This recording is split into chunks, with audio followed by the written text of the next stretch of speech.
Good morning, all generations! Welcome, welcome! Sabihin mo sa katabi nyo, I'm so happy you're here today. Sabihin mo, ang ganda mo ngayon. Or ang pogi mo ngayon. Buti na lang hindi kita kamukha, sabihin mo yon. Well, we're going to pray right now because there are many things that we can pray for. And this morning, I invited someone to join me, si Che, to come and just also pray with me. And palakpakan po natin ang Panginoon sa kanyang buhay. And I remember, nung may sakit ako, she was the one who prayed for me, laid her hands over me. At sabi ko, talo pa niya ako, pastor ako kung mag-pray. And we want to pray together today. Let's bow our heads, close our eyes. Let's pray. Father, we are so grateful to be upon each and every one, Lord God, na nasa aming kalagitnaan ka. Lord, it's a privilege and honor to be standing in your presence, in your throne of grace. Thank you, Father God, that you allowed us, Lord God, to be united in one, to be united in your love. Give us faith and compassion to each and every one. Thank you, Lord. Lord, we pray, Panginoon, for your church. We pray that each and every one will grow in love, we grow in faith, Panginoon, Lord God, as we seek you more in prayer and in your word. Lord, we also ask, Panginoon, Lord God, for your blessing of healing, Panginoon, Lord God, to those who are in need. Lord, stretch out your hand, Panginoon, Lord God, to us, those needs healing, Panginoon, not in physical healing, Panginoon, but those who needs healing, Lord God, in our soul, Lord, who are depressed, Panginoon, who are longing, Panginoon, who are hurting, oh Lord God. Lord, we pray that you will strengthen us, Lord God, with might in our inner man with the power of your Holy Spirit. Lord, thank you, Father God, Lord, as we remember you, as we celebrate you in the Lord's Supper. Lord, thank you, Lord, by your stripe we are healed. That we declare, oh Lord God. Lord, thank you, Lord God, for the broken body that made us whole. Thank you, Lord God, that you are the Lamb that was slain from the very foundation of the world. And Lord, we are so grateful and honored by your presence this morning. And Lord, we thank you, Panginoon, Lord God, sa bawat isa ng mga kapatiran na nasa lugar na ito.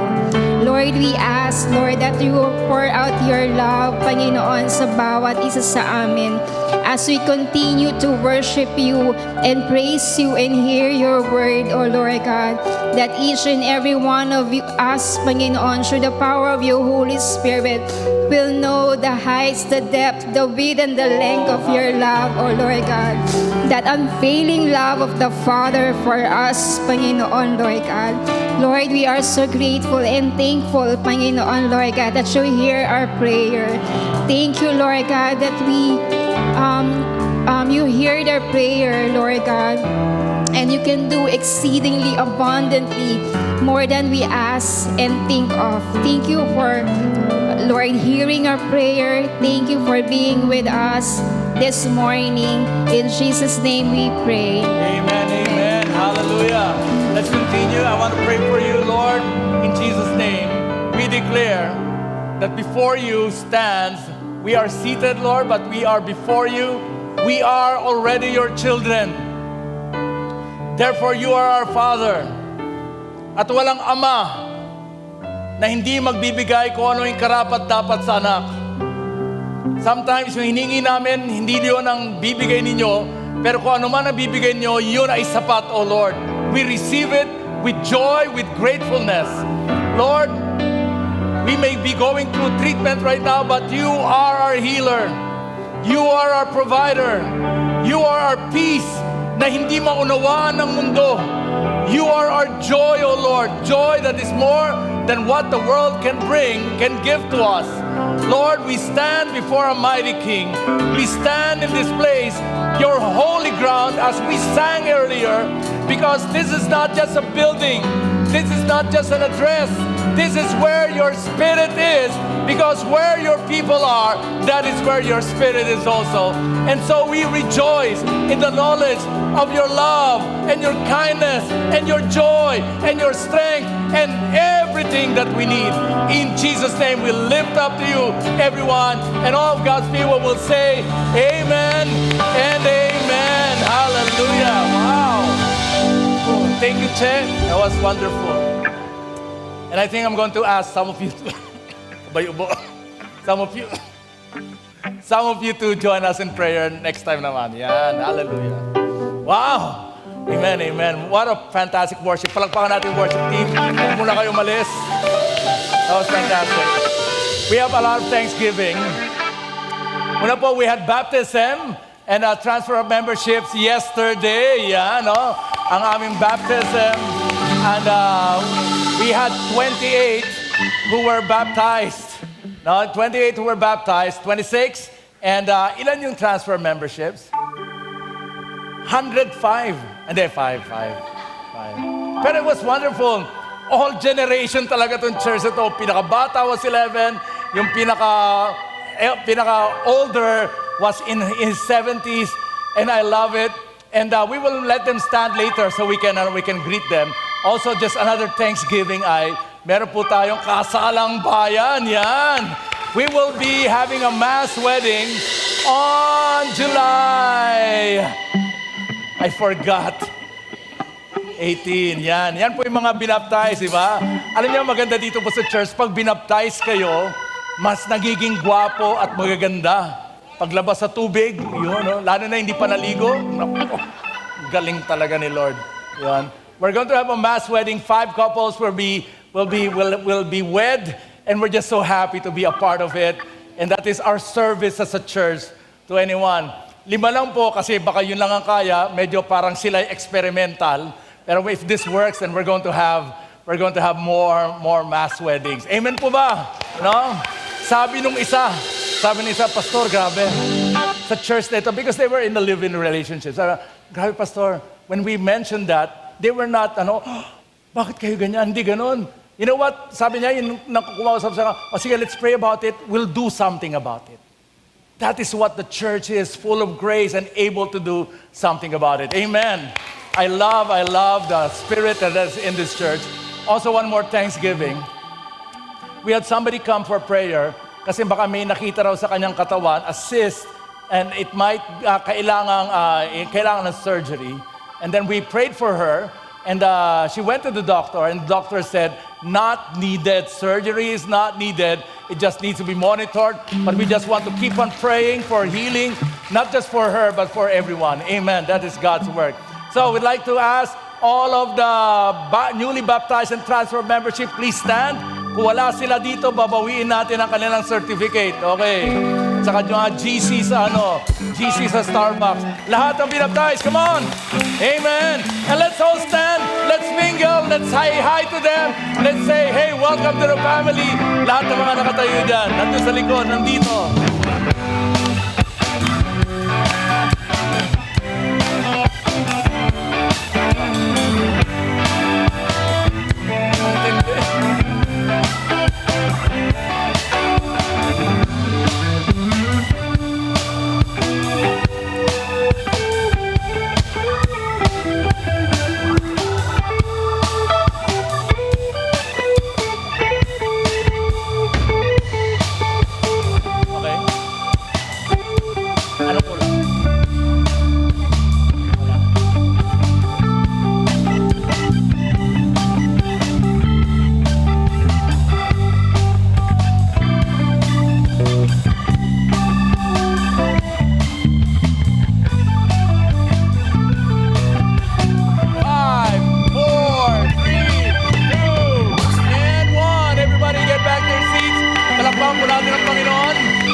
Akala ko meron pa.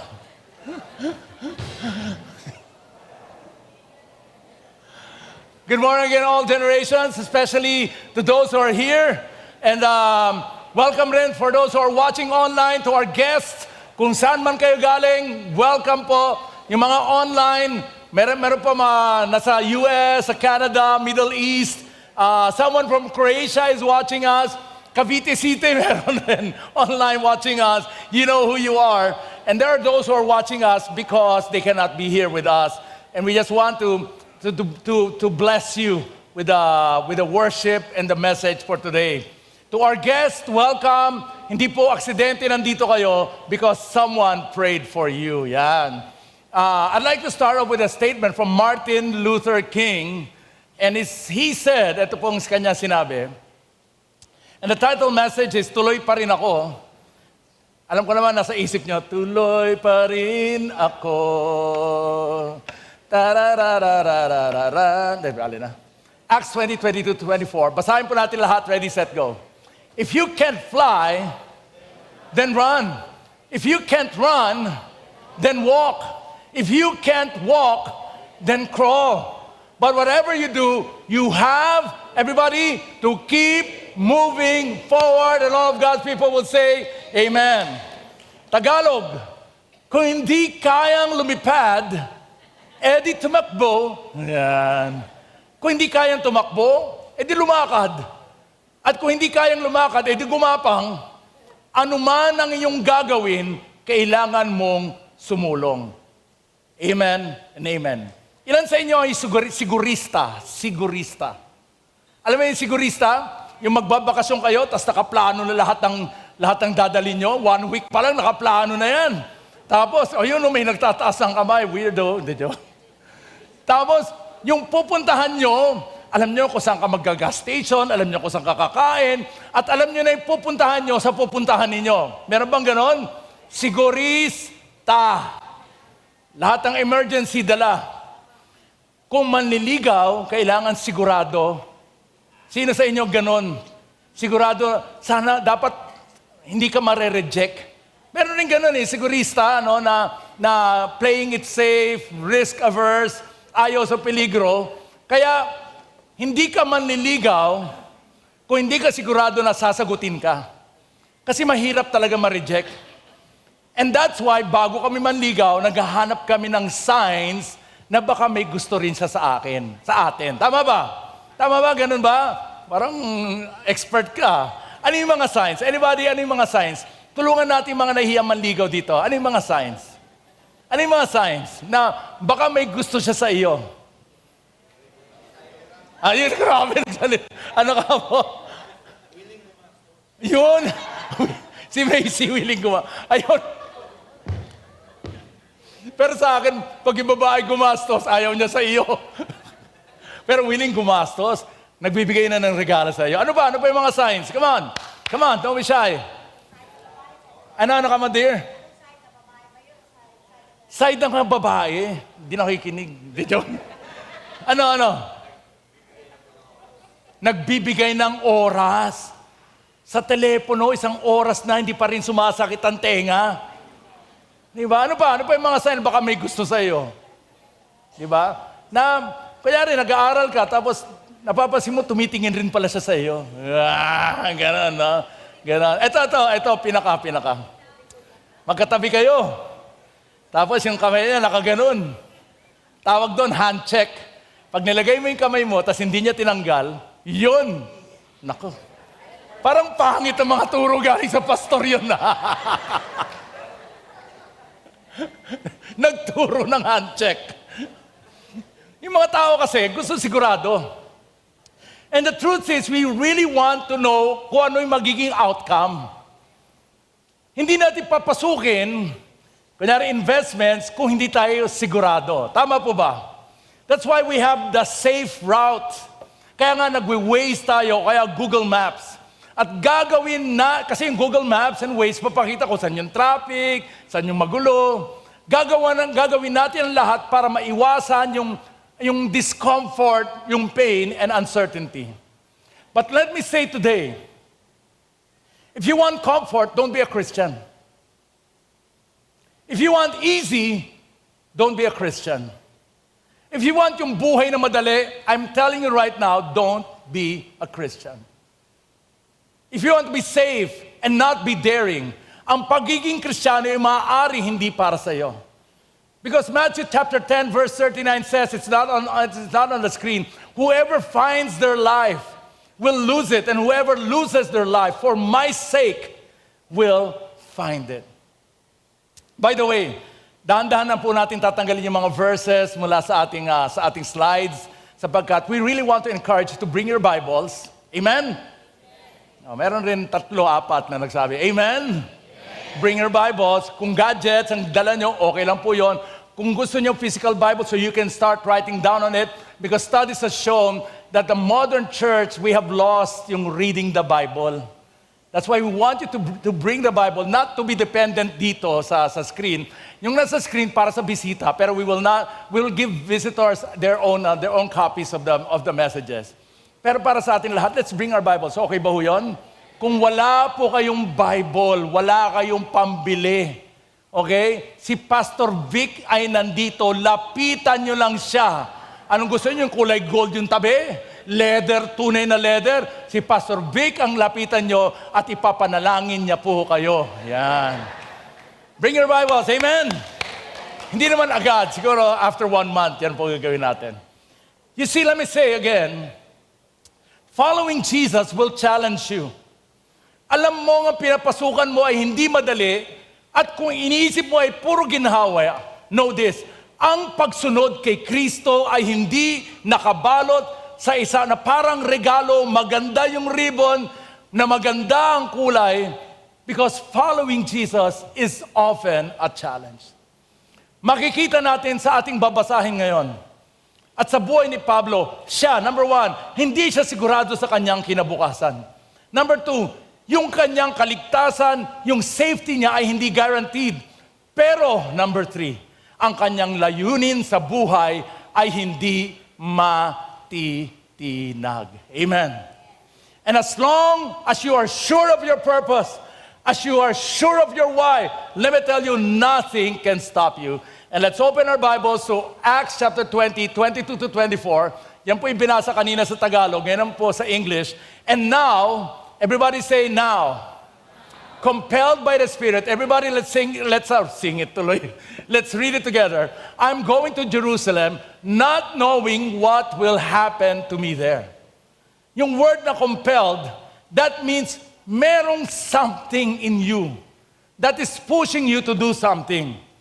Sa salitang Griego, hindi po ito pagtulak. Ang sa salita po, sa original Greek, nakasulat implies being bound or chained to something. So hindi ka tinutulak, ikaw ay hinihila. Yan po yung larawan dito, you are compelled by the Spirit. Verse 23, I know that in every city that the Holy Spirit warns me, ano raw ang warning? Let's read it, that prison and hardships are facing me. Verse 24, however, let's read it together, everybody join together. I consider my life worth nothing to me.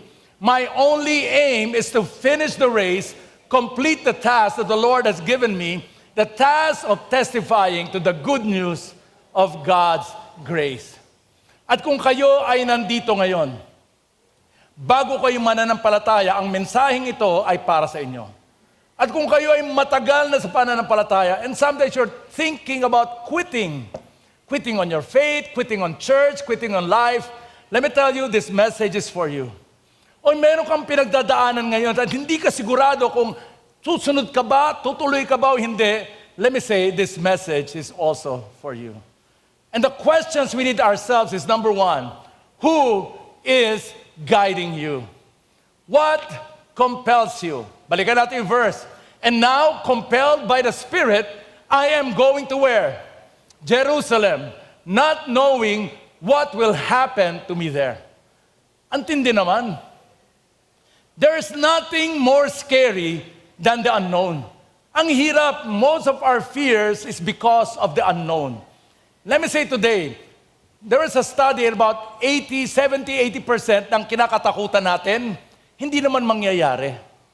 So yung takot natin, nandyan, at imbis na makatulong, nakakasira pa sa ating buhay. So, be careful when you are scared. Usually, you're scared of the unknown. That's why death, ang kamatayan, is so scary para sa marami. Hindi nila alam ang mangyayari. Well, thank God, the Bible tells us exactly kung anong mangyayari. Exactly kung saan tayo pupunta. Exactly kung ano yung mangyayari. The moment we die, we wake up and we are in the presence of God. Hindi dapat katakutan. And although hindi natin gusto, wala naman, Lord, ang ganda pala mamatay. Hindi ganon. Alam nating darating at darating yan at hindi dapat tayo matakot. Kahit sa pagsunod sa Panginoon, hindi natin naman talaga alam kung ano ang mangyayari. Kapag may iniutos siya, we really don't know the outcome. Sabi niya kay Hosea, go marry a prostitute. Why? Sabi niya sa mga propeta, do this, do that. Why? Sabi niya kay Abraham pa noon ang kanyang pangalan, iwanan mo ang iyong bayan, iwanan mo yung kamag-anak mo, pumunta ka sa lugar na ituturo ko po sa inyo. Walang Google Maps, walang preview, walang destination, pero may destiny. Ano yung destiny? Ulitin natin. Ang destination is where we need to be. Our destiny is who we become when we get there. So God is mas mahalaga sa Kanya yung destiny natin. Hindi niya sinabi, eto, pupunta mo, kumarang ka, kaliwa, pagdating ng Jollibee, dumiretso ka, pagdating ng McDonald's, kumarang ka, pagdating ng Chowking, pumasok ka dahil doon ka kakain. Hindi po sinabi ng Panginoon ng ganun. He did not have a destination written out for Abram, but he did have a destiny. Ito yung destiny, I'm so excited. Once again, it's not there. Sabi ko sa inyo, dahan-dahan natin tatanggalin ang verses. Genesis 12, 2-3. Ito yung destiny ni Abram. At mas mahalaga to kaysa sa destination. God said, I will make you a great nation. Amen. I will bless you. I will make your name great, and you will be a blessing. I will bless those who bless you. Whoever curses you, I will curse. And all the people of the earth will be blessed through you, and all of God's people will say, Amen. That's for Abraham. But let me say today, yes, you can pray that same prayer. Once again, destination ay kung saan ka pupunta. Destiny is what happens to you in that journey. Kaya, kailangan talaga natin ng panalangin. Sabi ni Timothy Keller, if you do not deep fry your soul in prayer, you will burn out in your ministry. Panalangin ang susi ng sustainability, ng strength sa lahat ng ating ginagawa. Yan ang panalangin. Ano yung pinakamasarap? And like we can show the slide. Ano yung pinakamasarap na crispy pata? Yan. Saan ang pinakamasarap na crispy pata? Sige nga, anybody? Manam? Yuck. Saan? Andiyan malapit sa atin. Doon kay Mang Tonyang. Saan? Boracay, social naman ito. Baka naman yung ambience lang nagpasarap. Bahay. Alam ko, Boracay. Manny, totoo ba yun? Masarap ano si Manny? Masarap ba yung crispy pata sa inyo? Chismis lang yun, di ko alam. Saan? Sabi yung crispy pata ng nanay ko. Sino nagsabi nun? Hindi ako maniwala. Saan? Kung pupunta ka sa Taytay, meron doong restaurant, lumang restaurant yun eh. Amoy luma nga, pati mga waiter, amoy luma. Talagang nung bata ako, sila na yung waiter doon. Tapos doon, yung park, kasi nga may mga buildings, noon, nasa gitna sila ng isang rice field, at every lunch, mga 3 o 4 na helicopter ang nakaparada doon sa sobrang sarap ng crispy pata nila. Ang pangalan ay beep, beep. Ayun. Bahay Kawayan. Ayun. Anong sikreto ng crispy pata? Anong kailangan gawin para yung crispy pata ay maging crispy pata? Deep fried. Ano ba?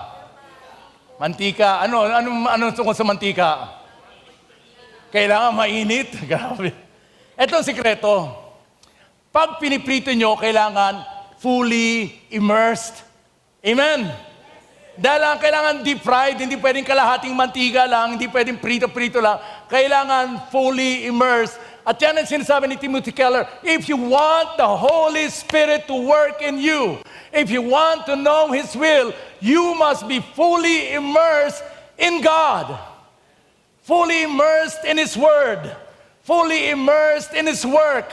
Fully immersed sa banal na Espiritu.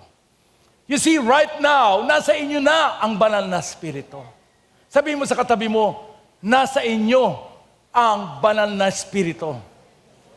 Tapos yung katabi mo sabihin, saan? The problem is not the Holy Spirit in you. The problem is this, are we fully immersed in the Spirit of God? In other words, are we fully surrendered in the Spirit of God? In other words, are you truly filled by the Spirit of God? Paul did not move dahil maganda yung panahon. Or because, according to data, ito yung kanyang tatahakin, mabilis lamang. Or he did not move because he felt like it. He moved because God said, move. And when God says move, then we should move. And all of God's people will say, amen and amen. Hindi pwedeng mamaya, hindi pwedeng sakana, because delayed obedience is also disobedience. So, too often we demand that God gives us a roadmap. Lord, kailangan malaman ko kung ano abutan ko doon. Before we say our yes, show me how it ends and I'll start working. But faith does not need a map. Faith only needs us to trust in God who has the map. If you are waiting for 100% certainty, bago sumunod sa Panginoon, you will be paralyzed for the rest of your life. Every farmer knows this. Ecclesiastes 11:4 says, if you wait for the perfect conditions, you will never get anything done. Kung maghintay kayo yung perfect weather, yung perfect soil, yung perfect na pagkakataon, let me tell you, it will never happen. So when God says move, we just move. This verse warns us na yung over-analyzing, overthinking, it stops progress. And people who wait for the flawless condition will miss the planting season entirely. But those who expect that, pwedeng umulan, pwede bumagyo, expecting the hardship, embracing the cost, let me tell you, that person is the one that is progressing in his life. Paul continues in verse 23. Ito yung alam niya. Hindi niya alam kung saan pupunta, pero ito alam niya. Gusto niyo mang malaman kung ano yung alam niya? Ito. I only know that in every city, the Holy Spirit warns me that prisons and hardships are facing me. Tanong, kung alam mong problema ang darating, pupunta ka pa ba? Kung sinabi ng kunyari nag-news ako, sa lahat ng mga papuntang Imus, Cavite, galing Taguig, mag-ingat po kayo kasi merong 50% chance na kayo ay makikidnap, mabubunggo, o sasabog ang inyong kotse. Tutuloy kaya ako o hindi?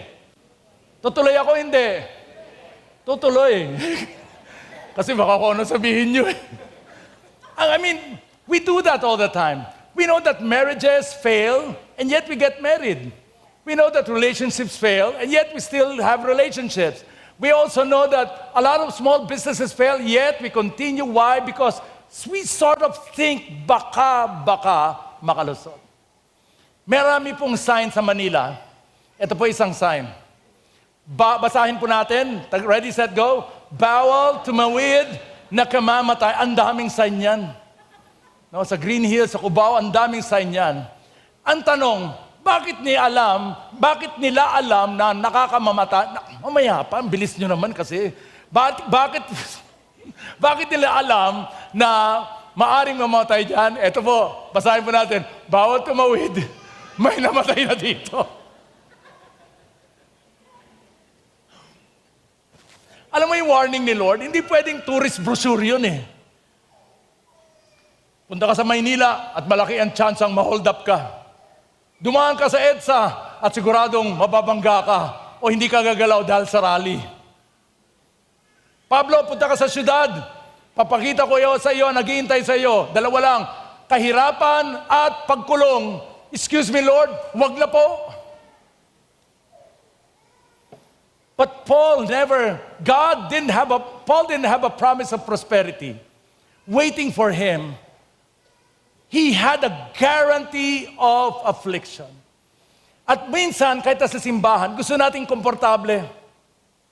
At minsan, tinuturo natin, pag ikaw na sa kalooban ng Panginoon, you will have smooth sailing.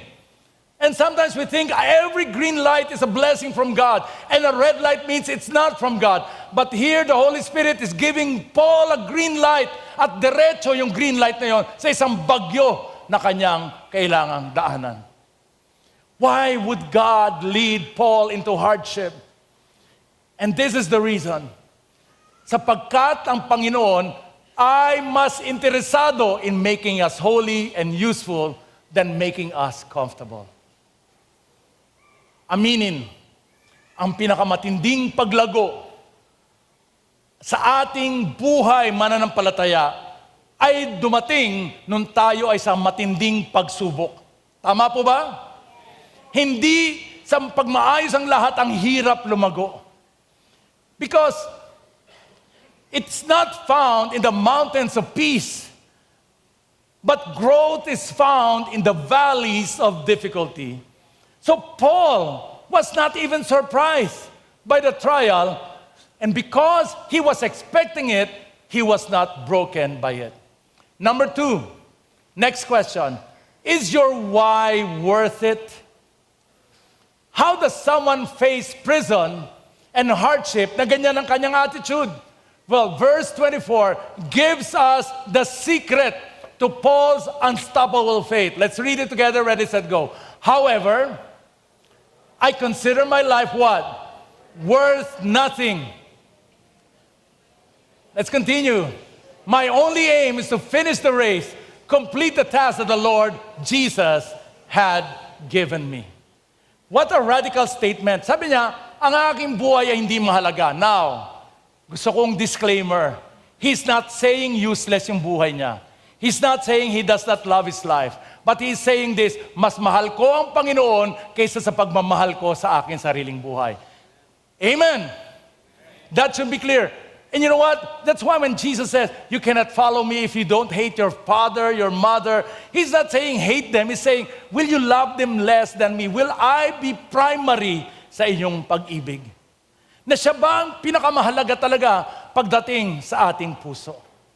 And when that happens, I'll tell you this, sabihin ko sa inyo, He will increase your love for your family. He will increase your love for your country. He will increase your love for your work. Sapagkat ang Panginoon ay hindi competition. He is the one who will enhance your love for one another. And all of God's people will say, Amen. Amen. Sabi ni Pablo, yung comfort ko, yung reputation ko, yung safety ko, kahit na yung paghinga ko, hindi kasing halaga ng aking relasyon sa Panginoon. Those things are not the main points of my existence. Jesus is the reason for my existence. Isang missionary, nung bata pa siya, and was just thinking about giving everything up to follow Jesus in missions. Ang pangalan niya ay si Jim Elliot, and this is what he said. He is no fool who gives what he cannot keep to gain what he cannot lose. Yung buhay natin, mawawala yan. Lahat ng pinag-ipunan natin, mawawala yan. At kung yun lang inahabol natin, nako, mawawala yan. Pero kung ang Panginoon ang siyang habulin natin, yan ang mananatili sa ating buhay. Later on, he lived out these words when he and 4 others, pumunta sila sa Ecuador. They wanted to evangelize a tribe, isang tribo, ang Awuka tribe in Ecuador. And then, when his plane landed, instead of being welcomed, they were killed by those that they were trying to love. And for Jim Elliot, it's okay. It's fine. Sapagkat ang buhay ko, hindi kasing halaga ng aking purpose, ng aking dapat gawin. Later on, magugulat ka. Alam mo kung sino nagpatuloy ng gawain? Kung sino talaga yung naka-reach out sa tribo na yon? Ang kanyang asawa. Because that is how God loves us. When things happen, it's not because He hates us. It's because He wants to use us. And sometimes, even in our death, God is still using us. People of God, go for eternal impact. Huwag lang yung pang sandali lamang na kaligayahan. Pero ang kaligayahan na matatagpuan niya lamang kay Kristo. Paul uses the imagery of a runner, somebody who runs the marathon. Ilan kilometers ang isang marathon? Sino nagma-marathon dito? I don't know, I forgot. Sino nagma-marathon? Don't worry, ilan kilometers? 42? Weirdo, hindi joke. Sama ko na, titigil ko na yon. We love you, ang galing mo. Ganon. 42, di ba? When does the pain start? Do you run marathons? Do you run? Tumatakbo ka? Half marathon, which is 21. Oh, matindi pa rin yun. Kailan dumarating yung sakit ng katawan? Kailan? At what point? 5, 10? Saan? Ayan, at buti may taga-sign language dito. Hindi ka marunong makinig. 15. 15. Gusto mo naman tumigil pag ganon? Yes. Titigil ka? Hindi. Bakit? Sana tinawag ko na lang siya dito, no? Bakit? Ba't hindi ka titigil? Ha? Gusto niyang tapusin. Amen? Kala ko gusto niya ng finisher na t-shirt. Ganun rin, di ba? Now, this girl, her name is Rose Harvey. She's British. And at the start of the race, he felt pain sa kanyang femur. Saan ba yung femur? Di ko alam yung femur eh. Sino mga nakakalam? Femur. Where is the femur? I don't know. Hips, something here. Ganon. He felt pain. She felt pain at the start of the race. And while she was running, she was thinking, oh no, something's broken. But she continued until she finished the full marathon. Natapos yung full marathon, tingnan yung mukha niya, parang in pain talaga. Kaya hindi ako tumatakbo kasi wala akong nakakitang tumatakbo na nakangiti. Walang ganun lang. Ba't yung gagawin niya?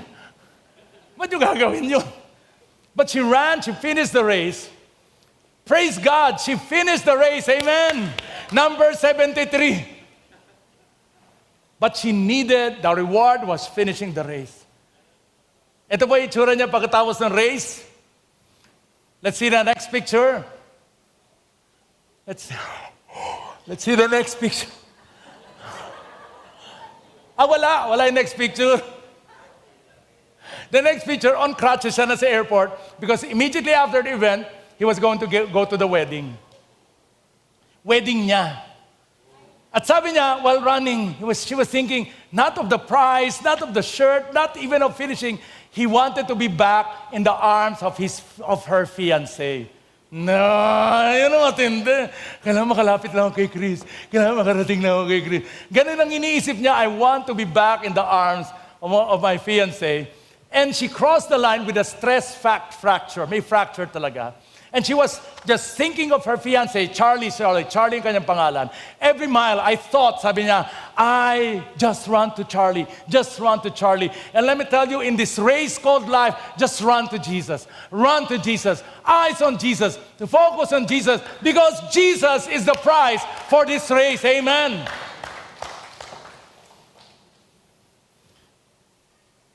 She got married.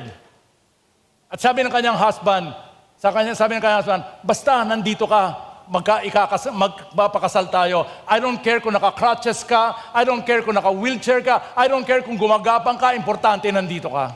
And they got married. Amen. If our aim is happiness, minor inconveniences will destroy you. If your aim is to find the love of your life, yung hinahabol mo might disappoint you. But if your aim is to finish the race that God has set before you, let me tell you, nothing in this world that the world can throw can stop you. Amen and amen. Number 3, what's the main thing that needs to be the main thing. What exactly was the race that Paul was trying to finish? Well, he defines it at the very end, verse 24, the task of testifying to the good news of God's grace. The ultimate goal of Paul, ito po rin ang ating ultimate goal, is to be a living billboard for others to see for the glory of God. Amen and amen. Because before they open the Bible, they will read your life. Before they go to church, they will look at how you live your life. And if we live our lives not according to the Word of God, not according to the grace of God, let me tell you. Minsan tinatanong sa atin, ilan na dala natin sa Panginoon? Meron mas masakit na statistics, ilan na na-turn off sa Panginoon dahil sa buhay natin. Because people are looking at you. They're checking you out. They're checking out if Christianity is real and genuine with our lives. Yan ang nakikita ng iba. Sabi ni Pastor Glad last week, papuntang Bicol, imbis na magalit kung mag-drive ka, ito ba galing wisdom? Bakit may ganyan? Ba't may air quotes? Wisdom galing kay Manny. Air quotes. Parang hindi totoong wisdom. Wisdom galing kay Manny. Sabi niya, at ito talaga tinuro ni Glad to eh. Kung may mag-cut sa iyo, imbis na magsabi na kung ano-ano, sabihin mo na lang, God bless you. Narinig niyo yan last week, di ba? Kaya kayo, lahat kayo, God bless you, God bless you. Ganun ko, parang galit pa rin. No? Excuse me, Glad, Pastor Glad, wherever you are, excuse me. Ikaw ang driver, ako yung pasahero. At sinasabi mo, God bless you, pero ganito yung God bless you. God bless you ka.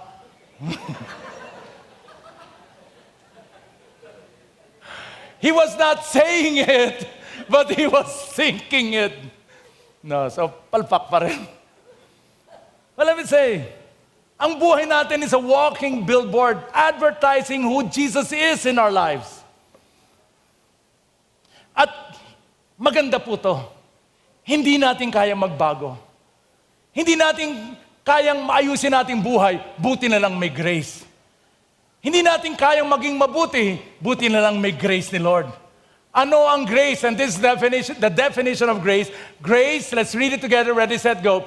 Grace is the unearned, undeserved favor of God. It's the message that Jesus Christ died for our sins, rose from the grave, and offers us new life, not because we earned it, but because He loves us. And everybody say, amen and amen and amen.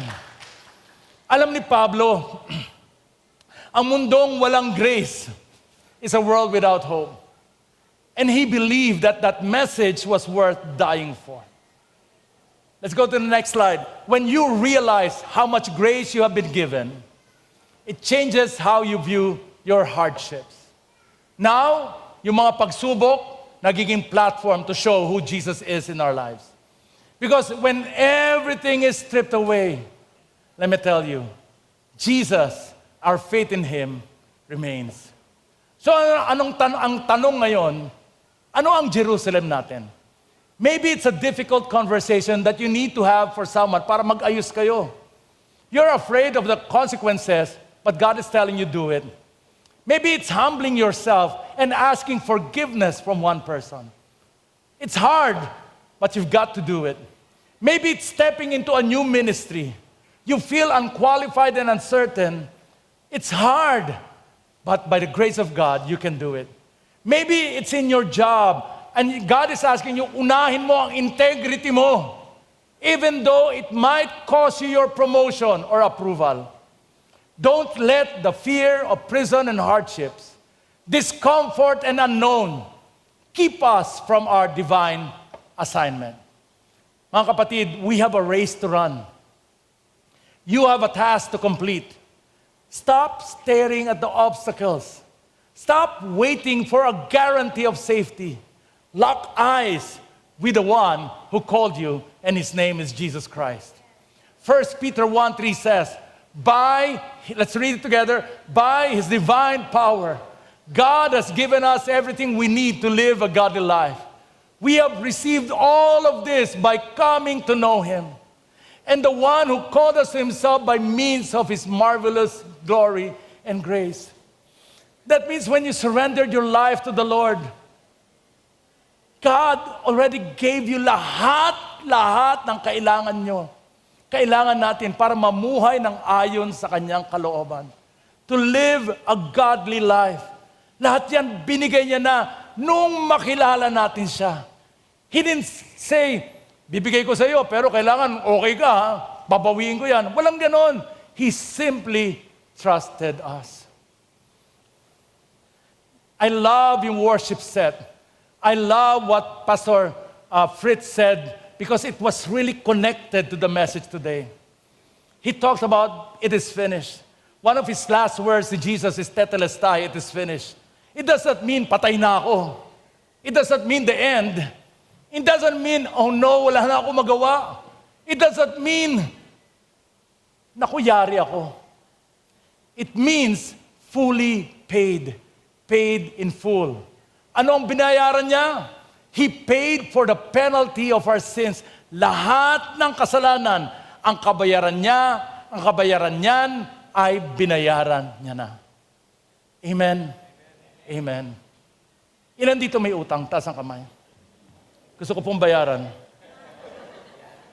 Bata mo pa, may utang ka na, grabe ka naman. Sino dito? Totoo lang, please. Ang hirap, no? Sabay nagtaos. Ang hirap may utang.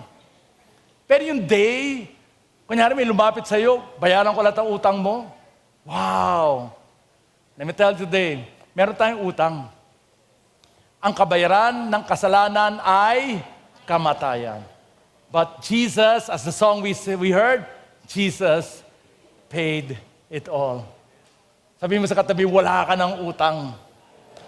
Sa tindahan na lang. Amen. But wait, there's more. He credits you with your perfect life.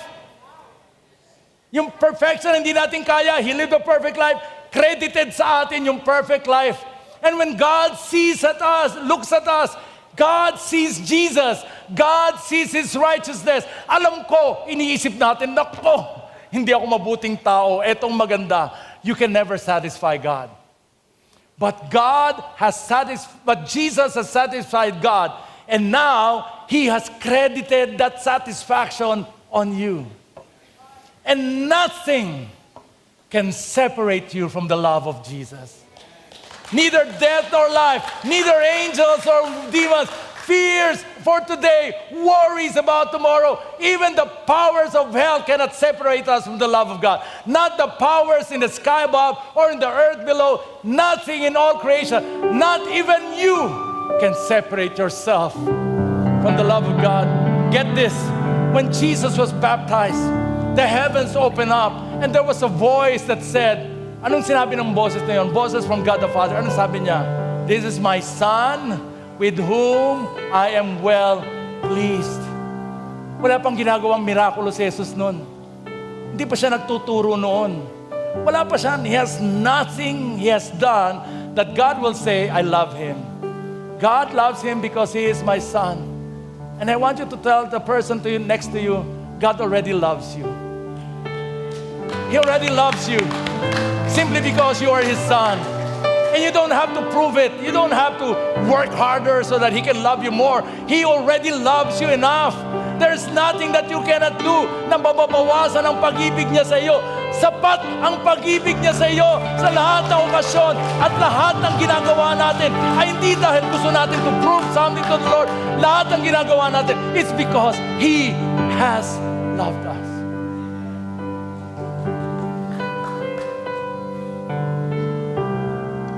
Ano man ang mangyari, madali o mahirap man ang ating hanapin, and worship team, you can come up. Isa lang kailangan nating malaman. Mahal tayo ni Lord. The enemy wants to define you by your failure. God looks at you and He says, the victory that God has done in you. The world defines you by your lack of accomplishment. Wala naman nagawa yan. Yung kapangitan natin, yung pagkukulang natin. And God is looking at you and He's saying, you are my masterpiece. Let us finish the race. The Holy Spirit compels us. Grace helps us. Eyes on the prize, everyone. And the prize is Jesus Christ Himself. We're going to sing a song that I loved when I was a young boy. And I still love it today.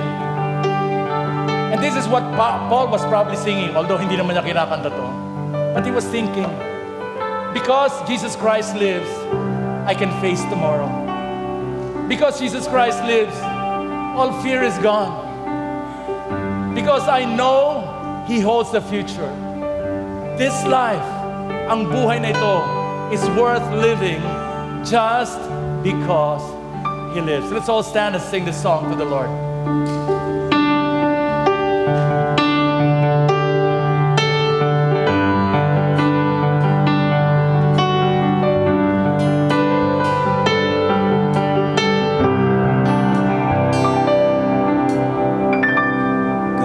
Savior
because He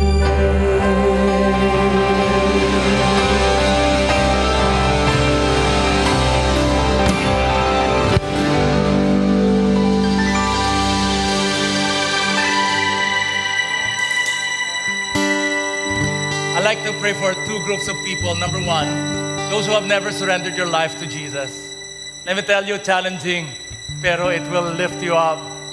It will raise you up to the heavens. It will be a life worth living. If you have never given your life to Jesus, I want to pray for you. You can pray along with me. And then secondly, I'd like to pray for those who are struggling about direction. May pinapagawa ang Panginoon, natatakot ka, nahiya ka, whatever it is. Let me tell you, if God says go, just go.